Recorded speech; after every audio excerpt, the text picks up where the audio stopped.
Hello to everyone. My name is Luisa Fernanda Caicedo Tintinago from Columbiana University, and today I'm going to give you a brief critical review about this article, this study that's called Identifying the Motivational and Demotivational Factors Influencing Students' Academic Achievements in Language Education. The study that was made by Shiva Zainali, Reza Pishadam, and Azhar Hosseini Fatemi. They are from Ferdowsi University of Mashhad, Iran.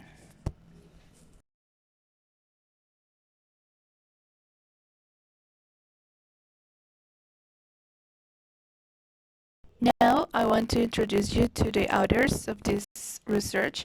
The first one is Shiva Zainali. She is from Palo Alto, California, United States. She works at University of California, Los Angeles, UCLA, in the Department of Education. She has a PhD in University Lecturer and Educational Researcher. The second one is Reza Fishhadam. He is the Vice President for Academic Affairs in Ferdowsi University of Mashhad in Iran, and he is a professor of language education and a professor by courtesy of educational psychology in this university, FUM in Iran, and he teaches socio-psychological aspects of education. And over the last 8 years, he has published more than 170 articles and books in different domains of English language education. And he has participated in more than 20 national and international conferences. The last one is Azhar Hosseini Fatemi. She is an assistant professor. She got her BA in English language and literature from FUM in Iran. Her MA is in teaching English from New Mexico State University in USA in 90,080, and her PhD from Punjab University in India.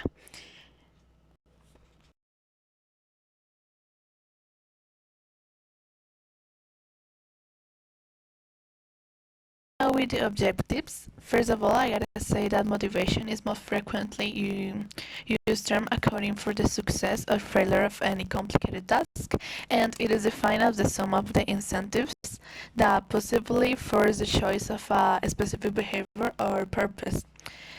And as a counterpart of motivation, we have demotivation, and it is defined broadly as various negative influences that cancel our existing motivation, and more specifically, as external forces that reduce or diminish the motivation basis of behavior, intention, or ongoing action. And finally, we have academic motivation that refers to motivation especially related to academic functioning and success. Mm, Research studies have identified numerous factors, such as psychological, social, and cultural, that have significant effects on the student's motivation. And these factors are proposed by different cognitive and behavioral theories of motivation and include, but not limited to, individuals' beliefs and styles of information processing. However, there is a lack of comprehensive study which deeply explores the motivating and demotivating factors influencing students majoring in ELL. Since the individual success or failure in their academic performance is a matter of concern of the educational system, identifying the significant factors that affect students' motivation during their courses of study is a promising of research area. And the present study purposes several motivational influences that are fundamentally graduate and undergraduate ELL courses, and also in the present study, collectively and individual motivation as a construct measures the significant influence of family, peers, and society of student motivation. The concept of self is substantial in collective and individual dichotomy. One of the aims of the present study is to investigate the potential relationships among the motivational constructs introduced in this section. For instance, the perfectionist, not perfectionist construct may be correlated with motivating the motivation, since both of them appear to have common features with the well-established theory of achievement motivation.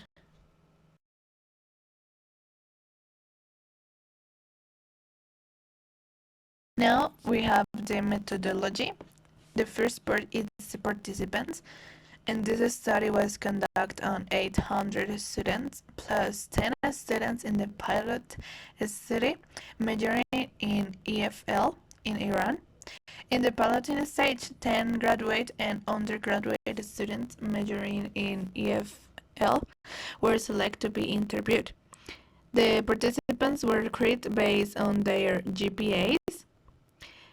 And regarding the objectives of the study, half of the participants had the highest GPAs in their classes, and the other half had the lowest to represent overachievers and underachievers.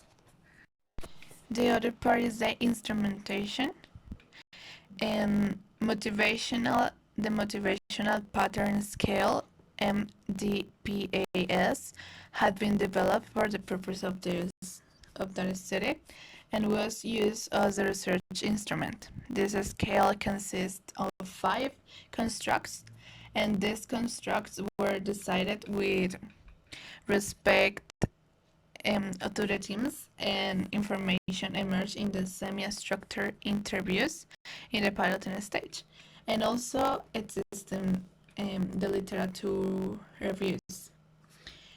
And now we have the 5 themes. The first is the motivation and motivating the motivation.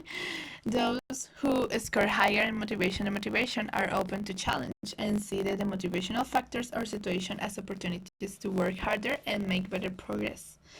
The second is collective or individual motivation, and those who score higher in collective motivation tend to be affected more easily by others, and their motivation highly depends on other people's feedback.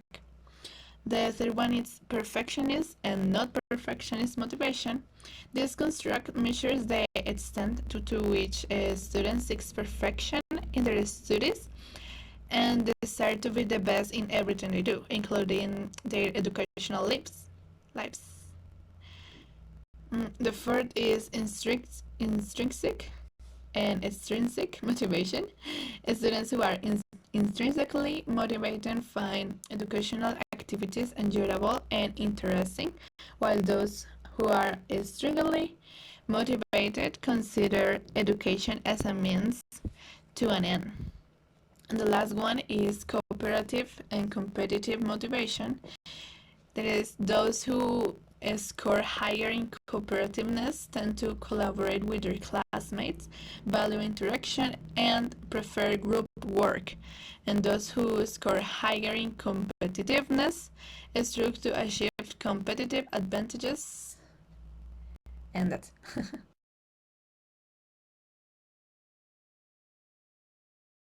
Now we have the findings. The first one is construct validity of MDPAS and relationships among MDPAS constructs. And this study was conducted to propose the most significant motivational and demotivational factors in English education. For that purpose, the motivational pattern scale was designed and validated. And the final version of the scale is a 5-factor model with 35 questions.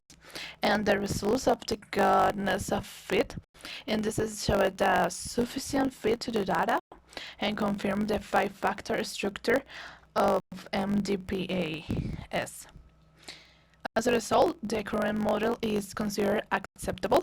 Moreover, based on the whole literature review and the theoretical framework of the study, that a factor structure underlying the data was the best solution, and there were no theoretical sensible improvements possible. The second part is a little bit more dense because these are just difference, but most of them doesn't show difference. For example, the relationship between the motivation and motivating motivation and intrinsic extrinsic motivation was negatively significant.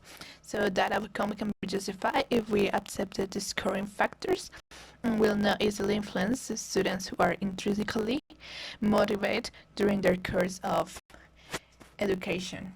And for example, the association between collective individual motivation and intrinsic motivation was found to be negative. And if you want to know a little bit more about that, you are invited to read the whole article. The third one is the significant difference between male and female students regarding of the constructs. And some they say that in terms of the motivating the motivation, there are no more than three significant difference. And most of the PhD students found that the factors generally considered motivating, such as the poor performance of professors in the classroom, heavy assignments, and unprivileged learning conditions, were considered more motivating rather than demotivating. But we can say that in terms of cooperative competitive motivation, the BA group was the most cooperative, and the PhD and MA groups were the most competitive. And the results of the study indicate that peers and classmates appear to be influential in numerous ways in the BA level. And classmates and friends communities were able to offer a social environment that allows the students to collaborate and function to the best of their abilities. The last one is the relationships among fact constructs. And and this is regarding to the research question. So an independent t-test was conducted to see whether there was any significant difference between male and female students with respect to the constructs. And most of them say that there are no great difference between them, but sometimes women take negatively their feedback more than men do. And sometimes some students suggest that female students have more intrinsic tendencies and others purport male students are more intrinsically motivated. So as you can read, as you can know, there are no much difference between them. For future research, we can say that this study can be introduced and established with all of these constructs that were present in this actual study. And it is held that even their models can lead to the intellectual empowerment of students to achieve their student goals. One of the aims of this was assisting learners in understanding the factors that affect their success to further. So I had to say that maybe they have this idea of apply this study to help their students, and they can analyze the most important variable that affects a student's performance and at their academic level. And they realize that even though there is a need for students to develop perceptions about their abilities and to perform in new challenging or even in want environments. And it's very interesting to know that its students at the graduate level are not less likely to get demonstrated by their professors' weak performance, but are also more likely to be motivated to overachieve. But yeah, if they have these findings and these conclusions, but don't demonstrate a new future research about it. But this is a really interesting topic, and it concerns to everyone who is a teacher.